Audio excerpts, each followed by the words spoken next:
It was 2 a.m. when Ethan Cole's phone buzzed harshly on the nightstand, shattering the stillness of his small countryside home. Rubbing his eyes, he half thought it might be his teenage son, Luke, trying to sneak out once again. Instead, a shaky female voice crackled through the receiver. "Please help me. There's been an accident. The road near the old quarry, it's collapsing." Before he could ask for her name, the call ended abruptly. No introduction, no number, just a chilling silence. Most people might have turned over, hoping to drift back into sleep. But Ethan wasn't like most people. Years spent as a volunteer firefighter before becoming a full-time mechanic had ingrained in him a sense of duty to help when someone was in peril. Without a moment's hesitation, he threw on his boots, grabbed his flashlight, and jumped into his pickup. The fog was thick as he navigated the winding road toward the quarry. The headlights pierced the mist, illuminating only the slick asphalt and scattered branches. He wrestled with doubt, almost dismissing it as a prank, until he spotted a faint red glow ahead. A car was wedged against a guardrail, mud and debris cascading down from the embankment above.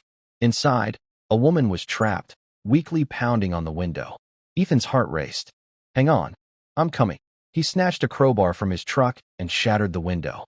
The woman gasped, rain soaking her hair, her attire strikingly out of place, a torn designer suit, diamond earrings sparkling in the flashlight's beam. "Can you move?" he shouted over the downpour.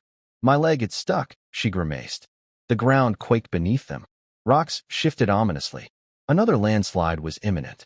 In that moment, Ethan wedged the crowbar beneath the mangled metal, straining with every ounce of his strength to pry it open. The car protested but finally yielded, allowing him to pull her free just as the hillside started to give way. They stumbled back, barely escaping as a massive chunk of earth collapsed, consuming the car entirely. For a moment, neither of them spoke, just listening to the relentless rain and distant rumble of thunder. "You saved my life," she breathed. "Just doing what anyone would do," he replied, breathless. But deep down, he knew not everyone would have acted the same way. He led her to his truck, wrapped her in a blanket, and tried to call for emergency services, but the signal was non-existent. So he drove her back to his modest cabin, where the floors creaked and the kettle whistled more loudly than seemed reasonable. Luke, half awake, appeared at the door. "Dad? What happened?" "Rescue situation," Ethan said hurriedly. "This is Clara," the woman interjected, managing a weak smile. "Clara West." Luke's eyes widened in surprise. "Wait, the Clara West? CEO of West Tech." Ethan blinked, momentarily bewildered. The name meant nothing to him, but the look on his son's face said it all.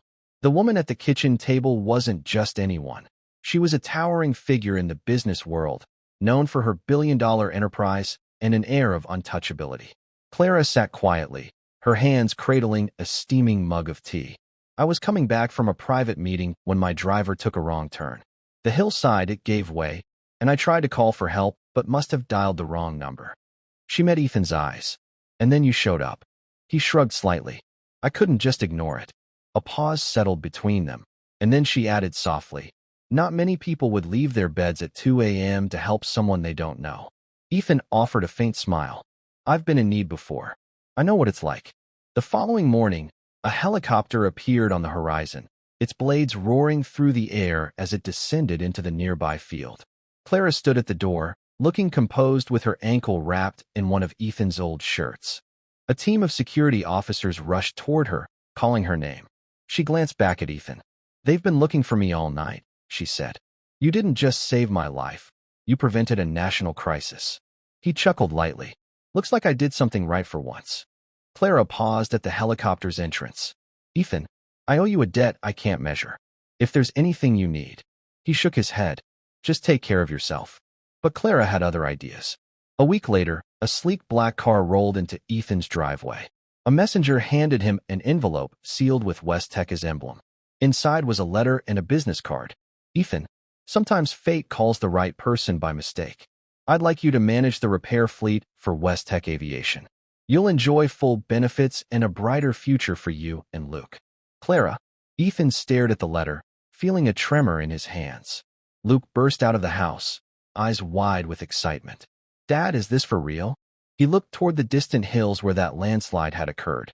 "Yeah," he replied slowly. I think it is. That night, after Luke was tucked into bed, Ethan sat on the porch, listening to the soothing sounds of crickets. He pondered over the woman who had reached out by accident. How one misdial had transformed both of their lives. Perhaps it wasn't a mistake after all. Because sometimes, when the world grows quiet and the night is deep, fate doesn't whisper, it makes a call. And if you're fortunate enough to answer, you might find you're saving more than just one life. You might just discover your own.